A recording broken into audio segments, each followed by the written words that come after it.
April 17th, 2020, that's this year, which is, by the way, is the third year anniversary of his original complaint. He is he is now writing as kind of a birthday, I guess, birthday present to the District Attorney Hansen.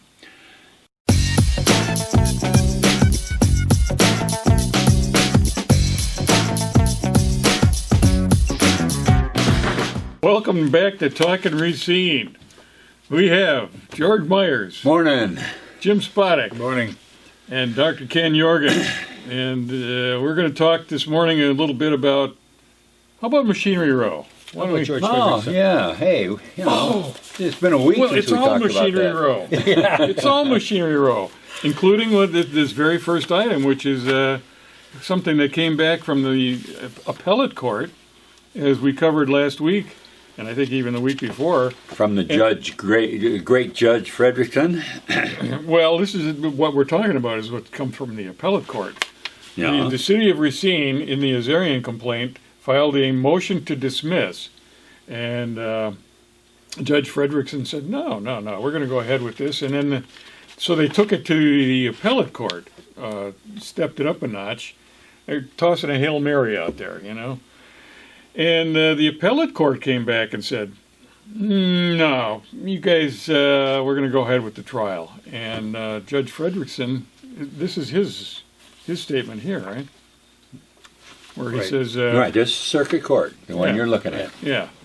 He says, okay, you guys have filed 4 appeals or 4 motions to dismiss, and you keep coming up with the same arguments, and it hasn't worked before, and it's not going to work this time, so we're going to schedule this for trial.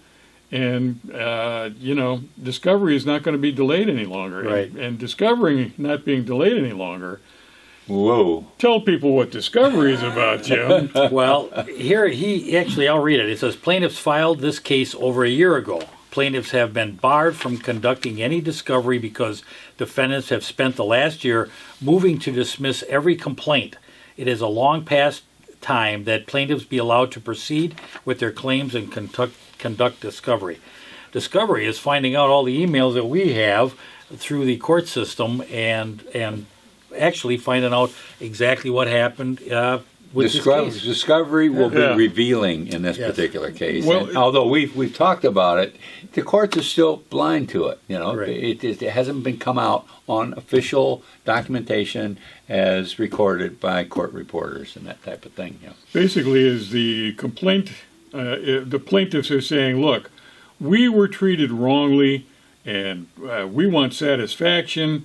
And by God, you guys got a lot of evidence that you're going to have to give us now. You're going to have to show us all this stuff that went on behind the scenes, and we're going to discuss it in court, and we'll see just where the bear shit in the buckwheat. Right. Basically. Exactly. And so now that's going to move forward. So all of this evidence is going to boil up to the surface now. And that is what the city and the defendants, particularly the city attorney, have been dreading. And I think he probably needs a pair of clean shorts about this time. Well, it might cost the city something. Well, yeah, it will cost the city something. But, when the city is behaving badly and it damages a citizen or citizens, there's Doc, you and I live in the city. Yeah, it might affect our taxes, but doggone it, we can't just dodge it because of that. The cities come in and run right over a long-standing company here, Azarian Wrecking. They were here when I came here 50 years ago. They've been part of the city. They've been building things and demolishing things and doing all kinds of activities for a long time. They had a marina there.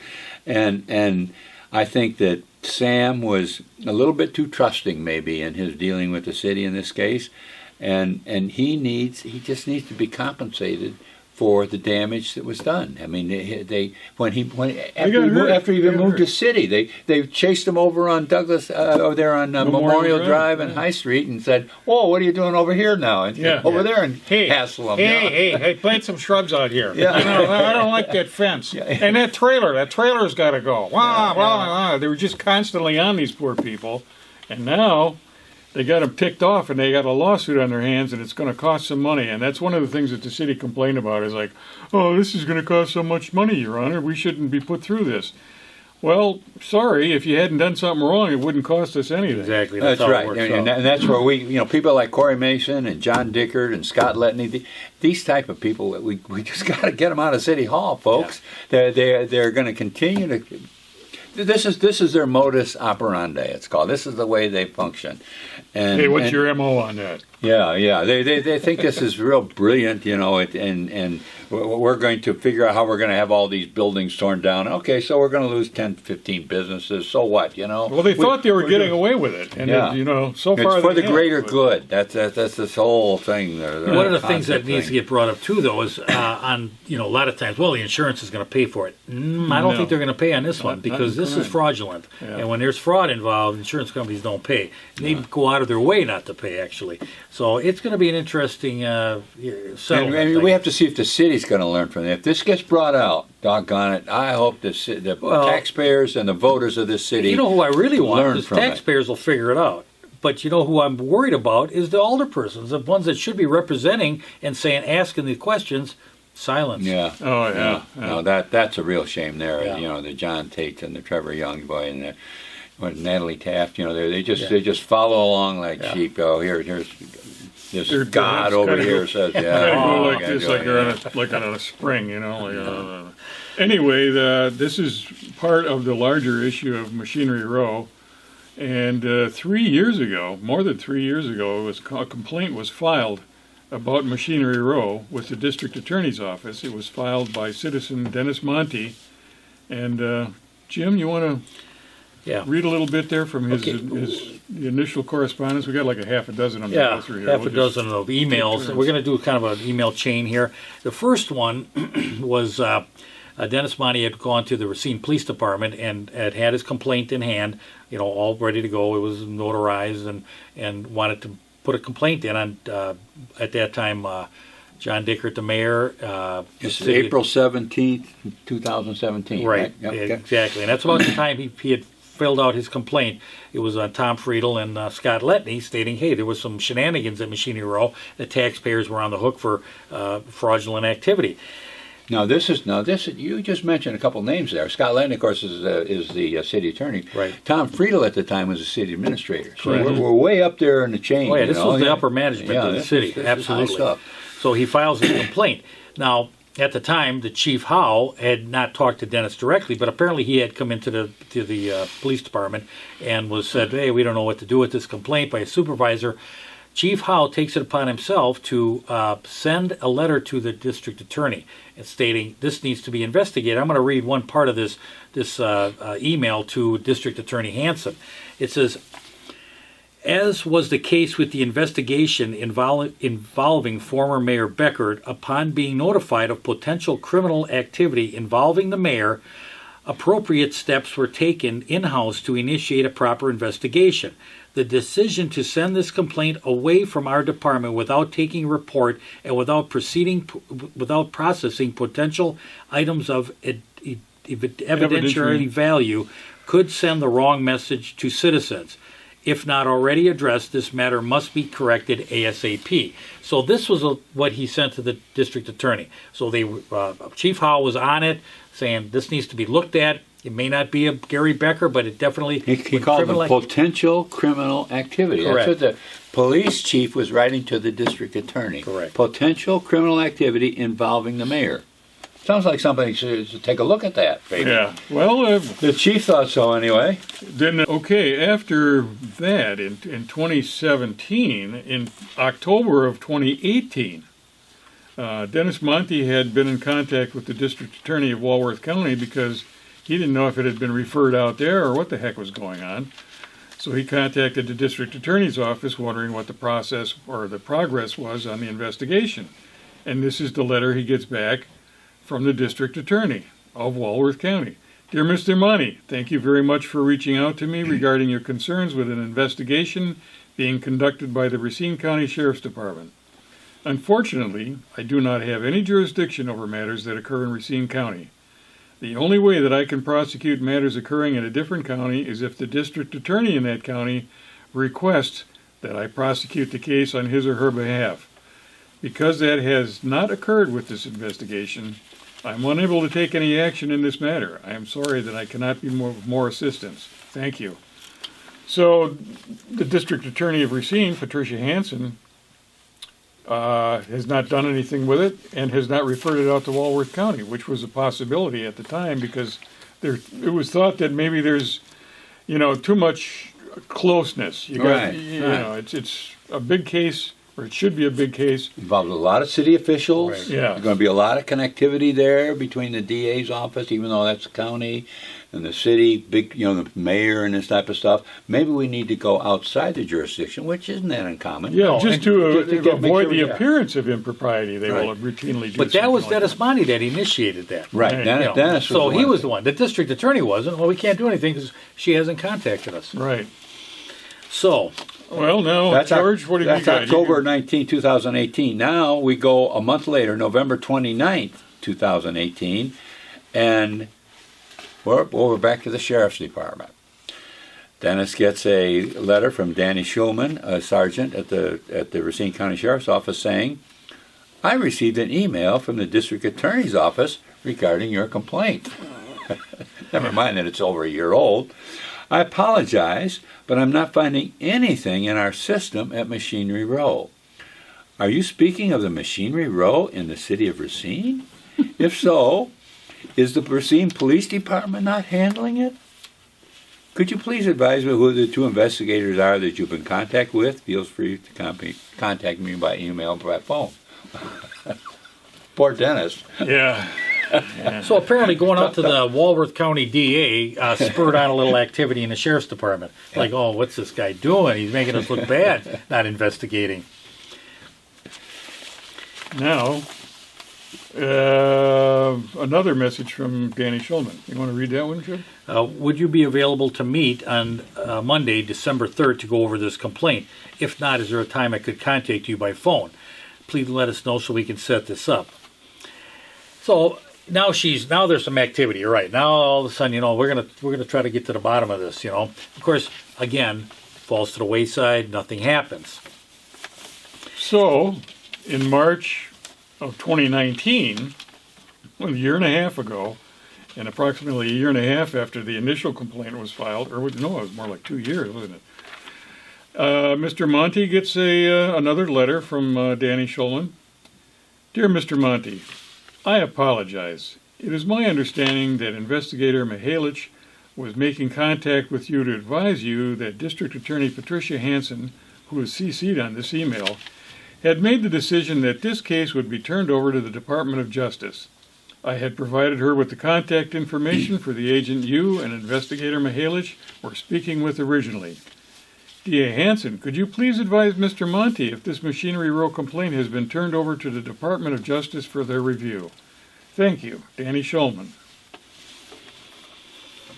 I want to bring up one thing. This Investigator Mihalich, he was on it originally, and one of the witnesses on that complaint that Monty had filed was Sandy Widener. I talked to Sandy Widener and asked her if anyone ever talked to her. She said yes, and Investigator Mihalich had talked to her.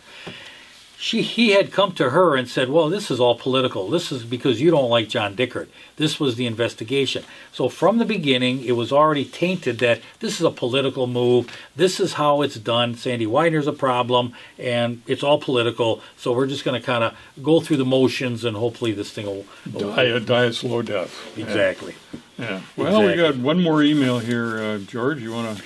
Yes, Dennis, on April 17th, 2020, that's this year, which is, by the way, is the Third year anniversary of his original complaint. He is he is now writing as kind of a birthday, I guess, birthday present to the District Attorney Hansen.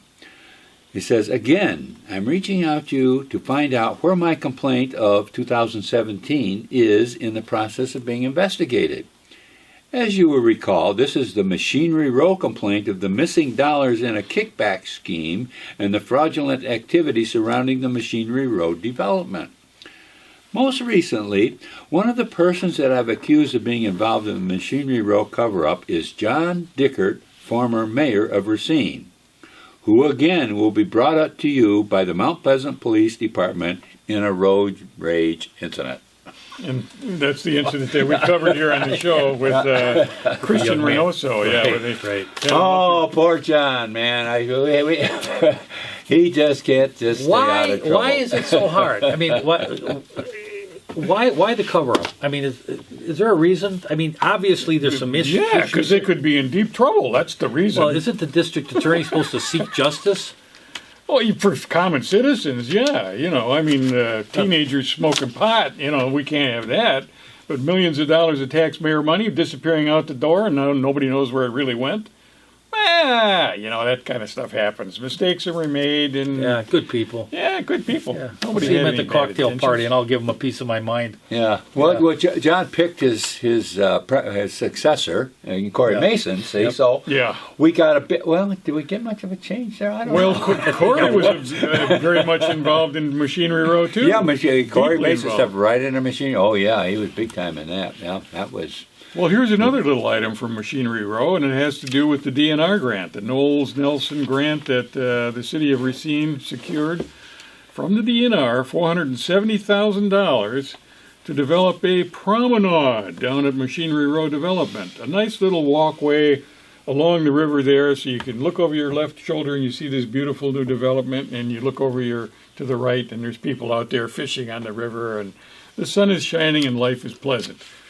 Well, what happened to that $470,000 that was supposed to create a promenade, which was supposed to be completed back in December of last year? I mean, we're getting close to a year ago that thing was supposed to be completed. Right. What happened, Jim? Well, that money went to pay taxes, pay for liens on the property, and then to refill that slush fund. Yeah. Yeah. So Remember, they ran out of that first $500,000 right. there, $450,000. So they had to, for to sellers. replenish that, and they used the license fees that hunters and fishermen paid to the DNR. That's part of it. So not only was the Racine taxpayers taken advantage of, so was the hunters and fishermen of the state of Wisconsin. And we called that out on a previous program a Yes, we did. a couple of years ago. Yep. Yeah. And we actually touched on this whole machinery, or this whole DNR grant in our last show, 192. So if you get a chance, take a look at that. This is also on the timeline. That's on our website and Facebook page. But one of the things here, I just wanted to, one of the statements in here is, although the city has run into some delays with development of the site, they are currently in compliance with items of all applicable grant contracts. We look forward to receiving revised site development plans from the city and working closely with staff to bring the Machinery Road development into fruition. Well, I guess you're still looking forward to it. I hope it happens. I mean, I don't, yeah. I mean, this is how out of touch they are, or the cover-up is so deep that, you're going to make it look. Now, I know for a fact that Harry Wade, who was on this show and occasionally helps us with some investigation, contacted the heavyweights, I guess you'd say, at the DNR, and basically was told, everything's fine. Don't worry about it. Well, I contacted him too, and Yes. the person that I spoke to said, "Oh yeah, I know Corey Mason." Yeah. And then right then I thought, "Oh boy." Yeah, the thing I find amazing about this, when you look at it from the standpoint of the straw man and the relatively complicated machinations that went on there to pull this off, I could see where the DNR might miss it. But basically, this money came from a thing called the Knowles-Nelson Grant. This is a matching fund thing that is designed specifically for developing things in the natural resources type of thing. In other words, that was a promenade. I think it was along the almost river. focused on rivers. Yeah. That was what it was for. Not a penny of that went for anything along the river. It all went for the things you mentioned, Jim. It went for paying off contractors. It went for refunding some money, or some earnest money to the developer. It went for taxes. It went for just anything but what you might call developing a natural resource. And for them to be blind to that is just absurd. It's one thing to not quite see that. I don't. How do you get this straw man thing? Although we've explained it pretty simply. Well, that's a little more complicated. But money set for natural resources goes to pay taxes and refund earnest money.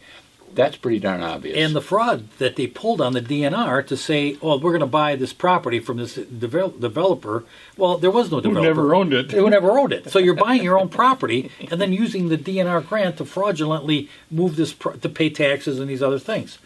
I mean, you talk about quite a scam. I tell you what, they just love spending money. And I'll give you an example of $1 million that went out the door, and just for bullshit. They did a study of Machinery Row and the feasibility of it, blah, blah, blah. Yeah. $400,000. Phase 2, phase 3, yeah. $400,000. Just for a study, just to think about it. And all we got was some promotional material. No. The project ultimately failed. Well, the next time a project came along that was supposed to be transformational for the city of Racine, really create this to be a destination city, was the hockey arena. And you remember that down at the lakefront, and how we managed to curtail that from happening. It went up to Oshkosh, and then it ultimately failed up there, so we dodged a bullet there. That was Dennis Monte, by the way. But they spent, very much so. The guy he was a leader on that. Yeah. $600,000 they spent on a feasibility study and nice pictures and so on and so forth. So between those two projects, $1 million. Just to look at things. Just check it to try and. It was basically sales pitches. These were big projects that were going to transform Racine. It was going to make the whole city vibrant and on the move up. Remember that, $1 million. Okay. What else we got here? We got one other item to go to, and that is the situation with Dimples downtown, which is a boutique store downtown, owned by Dennis and Dimples Navratil. And they've been down there for how many years? 20 at least. I think it's 21 years. 21 years, yeah. And they've been a fixture. I mean, they've been a successful business down there. They've had employees. Then COVID-19 comes along, and there's all the businesses are, well, not all the businesses, but a lot of businesses are really put under lockdown, or you're only allowed to have a certain percentage of your actual capacity to come in there. So they've been hurting. And the city of Racine came up with this idea that we're going to help some of these small businesses, people like the Navratils. And we're going to give grants out or loans, that was federal money that low came interest in, yeah. loans, and some of them wouldn't even have to be paid back. So the Navratil said, well, we've been struggling. We've had to lay some employees off. Business is way down. We're not allowed to have people in here. So, so they applied for $6,500, I believe it was. Her complaint. Why was she in front of this committee? Well, yeah, because they were denied help. Because they were denied the help, and they deserved it. And wait till you find the reason for it. That's what's really. Our local mayor, Corey Mason, then announced the city would award grants to small businesses negatively impacted by COVID. We applied for the relief. Though we clearly met the criteria and the city strongly indicated a desire to assist women and minority-owned businesses, we were denied both of the 2 rounds of grants that were funded through HUD and our local taxes. I did not understand why we were denied the grants. I thought that many would consider our award-winning business as an anchor in downtown, worthy of efforts to save. We pay our taxes on time. We are active in the community. We are located in the heart of a business district. Something didn't seem right. After some persistence, I received a call from the Mayor Mason. After more questioning, he told me the real reason why we were denied the grant. It was because my husband had attended the Open Wisconsin rally in Madison that challenged Governor Evers' stay-at-home order. Mayor Mason admitted as much in public statement, adding that Dennis, and I quote, willingly jeopardized public health, flagrantly violated safety measures, put city residents at unnecessary risk, and engaged in reckless behavior at the rally. But here is the truth. Dennis did attend the rally. Because he was concerned about the virus, he wore a mask. He stayed at the edge of the crowd and was careful to maintain a safe distance from others. All of this has been proven. It was there that Dennis was approached by a reporter. He had two simple points. First, if a liquor store or a Walmart can safely serve their customers, why can't we? Second, you can be concerned about the damage done by the virus and care about the people suffering economically. It is also important to stress the nature of this protest. Nobody was insulting or throwing objects at the police. No buildings were set on fire. No businesses were looted or destroyed. There were no arrests. This was an entirely peaceful protest. Apparently, our mayor believes he is not constrained by a constitution that I swore allegiance to and that he swore to uphold. So what we have here is a small business owner who is like generally considered to be the lifeblood of the community. His business is very, very negatively impacted by all of the restrictions that are being placed on his business. So he goes to Madison to take part in a protest, and he wore a mask and he was social distancing while he was up there. He's perceived to be a very deadly, dangerous, and a reckless agent out there. But what about all the people who are delivering things to Walmart? Yeah, how about delivery people? They're coming from outside the community. Yeah. They're okay. What about the thousands of people that go in and out of Walmart all day? Unrestricted. Other than you got to wear a mask. But I've been in Walmart. Not everybody's wearing a mask. Some people do. Some people don't. Dennis was definitely wearing a mask. Yeah. Yeah. So why is... Because he didn't sell liquor. Liquor stores were essential. No, the whole thing has got can understand that. it's a little crazy. Now it makes sense. Yeah. You can go to a liquor store, but you can't go to a nail salon. You can't go to a barber shop. It was ridiculous, and to be jeopardize the funding is Well, my perception of it, guys, is that this is an exercise in dominance and in power. Ken, me as the mayor, I'm just a punching bag. All right, I'll show you I'm a punching bag. I'm going to shut down your business. Yeah. I'm going to close No your doors. soup for you. Yeah. so it's a control thing. There's no doubt about it. But one of the things, he's got a communication director. How does he pull this and say, okay, listen, you're in front of the House subcommittee. Now it's gone big. Everybody knows what happened. You would think there'd be some statement coming back saying, you know what, I want to reconsider. We made a mistake. You know what, Dennis, that money is available to you, and we're proud to have you in our community, and we hope you benefit how about from the Journal this. Times going over and giving a visit to Mayor Mason and say, Mayor, how do you explain this? We got your statement here. Do they go over there and nail it to the wall and say, okay, Want me to clear it up? Yeah, please. It's cronyism. Oh, and Dennis and Dimple aren't cronies. Huh? So they can. Remember that $1 million we talked about with the different studies? Oh, talk about $1 million for a couple of studies, $6,500 to help out a local businessman. That just actually doing some good for the downtown and the city, as opposed to a study that comes in and says, hey, forget it. Well, we're done complaining for the day. We're going to go about our business. We hope you have a wonderful day, and we hope you come back and see us next week. We're going to have more interesting things to talk about here on the local scene.